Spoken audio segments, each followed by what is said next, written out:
We'll guide you through how to choose a Replit plan. If you find this helpful, consider subscribing and liking the video.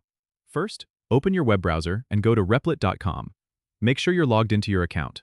Once you're in your dashboard, look towards the lower left-hand side of the screen and click on the Upgrade to Replit Core. This will take you to your account settings. Next, find the Subscription tab on the left menu. Click on it, and you'll be presented with the current plans available. Replit offers several plans, including a free plan, and various paid plans with additional features.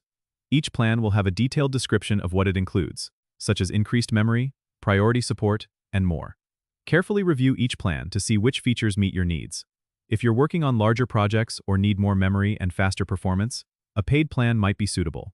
Once you've decided, click on the Choose Plan button next to the plan you want. You'll be redirected to a payment page where you can enter your billing information. Make sure to review your selection before confirming the purchase. After completing the payment, your account will be upgraded, and you can start enjoying the new features immediately. If at any point you want to change your plan or cancel it, you can return to the subscription page and manage your plan accordingly. Don't forget to subscribe and comment if this helped you out.